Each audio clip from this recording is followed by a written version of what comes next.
Assalamualaikum dan selamat sejahtera semua.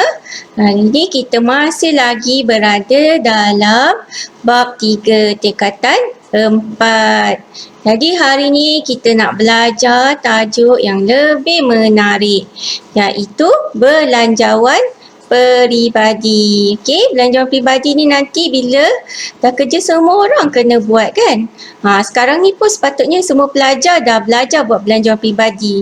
Kalau ada ibu bapa yang bagi duit belanja untuk sebulan terus. Jadi kita kena buat belanjawan apa, kita nak gunakan duit tu untuk belanja apa. Okey. Kemudian, kita tengok apakah maksud belanjawan peribadi. Belanjawan peribadi ialah satu anggaran perbelanjaan berdasarkan anggaran pendapatan boleh guna seseorang individu untuk tempoh tertentu, iaitu 1 bulan. Biasanya belanjawan peribadi ni kita akan buat setiap bulan. Maksudnya, contoh sekarang ni dah berada di bulan 6. Bulan Jun. Jadi pada akhir bulan Jun nanti kita akan buat belanjawan peribadi, iaitu perancangan perbelanjaan kita untuk bulan Julai. Jadi kenapa kita kena buat belanjawan peribadi ni? Sebab kita nak mencapai kita punya matlamat kewangan dalam jangka masa tertentu. Jadi setiap orang dia ada matlamat dia sendiri dalam kewangan kan. Contohnya dia nak beli rumah, nak beli kereta, nak kahwin, nak melancong, nak pergi haji, nak pergi umrah. Jadi kalau kita tak menyimpan duit, tak merancang kewangan, macam manalah kita nak dapat capai semua matlamat tu kan. Jadi matlamat kewangan ni memang penting kerana yang pertama dia akan menggalakkan kita berbelanja secara berhemah. Dan yang kedua, membantu individu memahami nilai sebenar wang. Kalau kita tengok ibu bapa kita penat bekerja untuk mencari wang, untuk menyara hidup. Jadi itulah sebenarnya nilai wang. Kemudian yang ketiga, supaya kita mempunyai simpanan. Jadi simpanan ni sangat penting. Semua orang kena ada simpan duit dan mesti ada lebihan setiap bulan. Kalau tak ada lebihan, macam mana kita nak dapat simpan duit? Sekarang kita tengok sikit macam mana agaknya kita nak buat langkah pengurusan kewangan yang bijak. Yang pertama kita mesti tentukan matlamat kewangan kita. Dalam 5 tahun nanti apa kita nak? Kita nak beli rumah contohnya. Jadi kita kena simpan duit. Sebab nak beli rumah nanti nak bayar deposit rumah. Lepas tu nak renovate rumah lagi kan. Jadi perlukan duit yang banyak. Yang kedua, kita kena jejaki ke mana perginya duit kita. Cuba kita sendiri muhasabah diri. Kita tengok setiap bulan apa benda yang kita beli, kan? Kemana duit yang kita belanjakan? Berapa banyak hutang kita setiap bulan? Berapa banyak kita simpan setiap bulan? Kita cuba menilai diri kita sendiri. Kemudian yang ketiga, kita menilai tabiat perbelanjaan kita. Adakah kita ni beli barang yang betul-betul perlu? Ataupun kita beli barang ikut kehendak hati kita? Langkah yang keempat, kita kena tuliskan rancangan perbelanjaan kita. Kita cuba kita senaraikan apa yang kita nak beli setiap bulan. Mengikut kepada keperluan pada masa itu. Seterusnya kita tengok pula macam mana nak buat belanjawan peribadi. Jadi ada langkah-langkah dia. Langkah yang pertama adalah kita kena kenal pasti punca pendapatan kita dan potongan wajib. Punca pendapatan ni contohnya katakan ada orang dia kerja dengan orang lain tapi dalam masa yang sama dia ada buat bisnes part time ataupun dia ada buat simpanan tetap atau dia ada rumah untuk disewakan. Jadi kita kena campurkan semua jumlah pendapatan kita. Lepas tu barulah kita tolakkan dengan potongan wajib, iaitu KWSP, perkeso, zakat dan cukai. Okey? Lepas tu barulah kita dapat jumlah pendapatan boleh guna. Inilah pendapatan yang kita boleh gunakan untuk belanja dan simpan. Okey, langkah yang kedua, kita kena catatkan, senaraikan semua perbelanjaan yang kita nak buat. Okey, biasanya kalau makanan kan yang paling penting. Nak buat rawatan perubatan, nak bayar bil, nak bayar sewa rumah. Okey, macam-macam perbelanjaan lagi kita cuba senaraikan dulu. Okey, lepas itu yang ketiga kita susun. Yang daripada perbelanjaan kita dah senaraikan tadi, kita susun ikut yang mana paling penting kita letak dekat atas. Okey, yang mana yang tak penting kita letak dekat bawah. Okey, lepas tu yang keempat, yang keempat kita mengimbangkan anggaran pendapatan boleh guna dan perbelanjaan. Maksudnya tadi kita dah tahu dah, tengok pendapatan boleh guna kita berapa.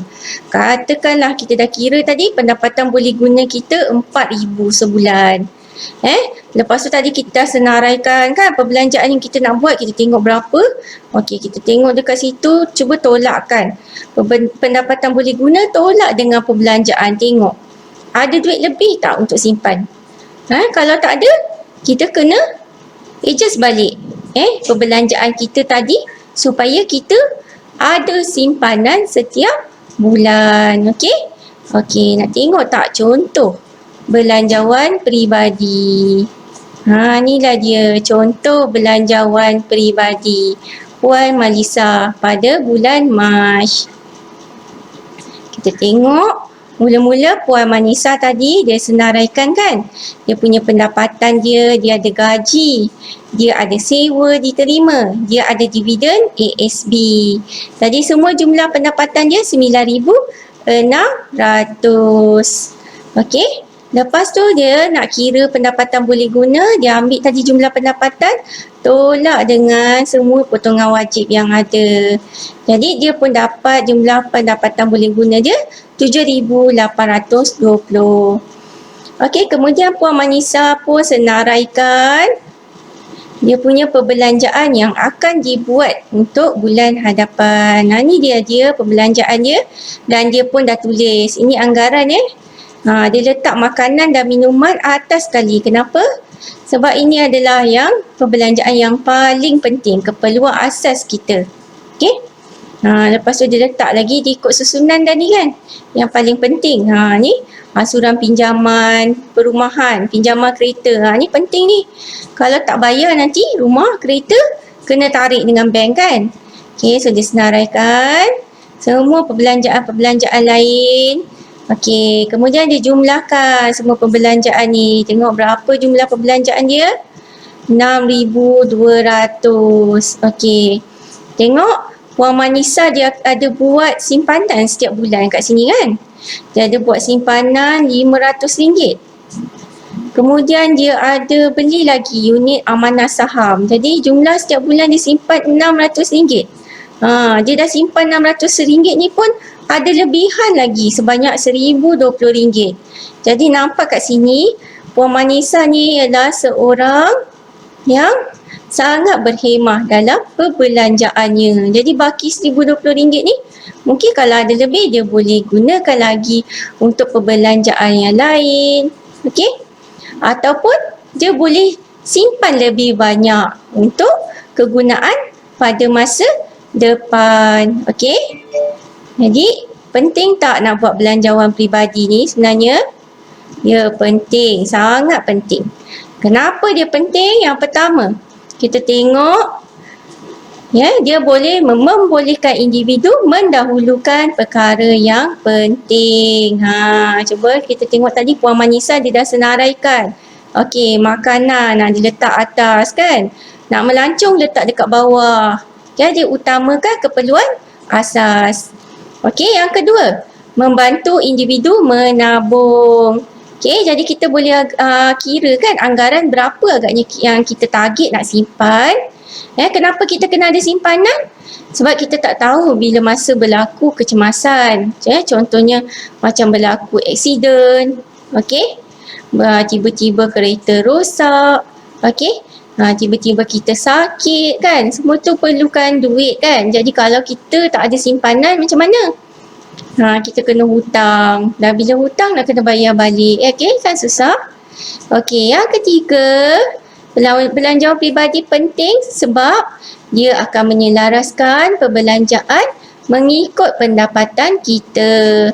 Okey? Seperti kata peribahasa, ukur baju di badan sendiri. Jadi kita kena berbelanja ikut pendapatan kita, bukan ikut pendapatan orang lain kan. Jadi kalau tengok jiran sebelah beli kereta baru, mungkin gaji dia besar, jadi kita tak boleh nak ikut dia kan. Jadi sebab itulah kita kena buat belanjawan peribadi supaya kita tak membazir dan kita tak menjadi seorang yang boros. Okey, yang keempat, bila kita buat belanjawan peribadi, kita dapat mengelakkan daripada berhutang. Okey? Dan akhir sekali adalah kita dapat mengelakkan kenaikan harga barang. Maksudnya kita dapat mengelakkan berlaku inflasi. Maksudnya dekat sini adalah bila semua orang boleh mengawal perbelanjaan masing-masing, okey, diorang tidak shopping sesuka hati, jadi penjual tidak akan menaikkan harga barang sesuka hati. Jadi bila penjual tidak menaikkan harga barang terlalu tinggi, jadi tidak akan berlakulah inflasi. Okey?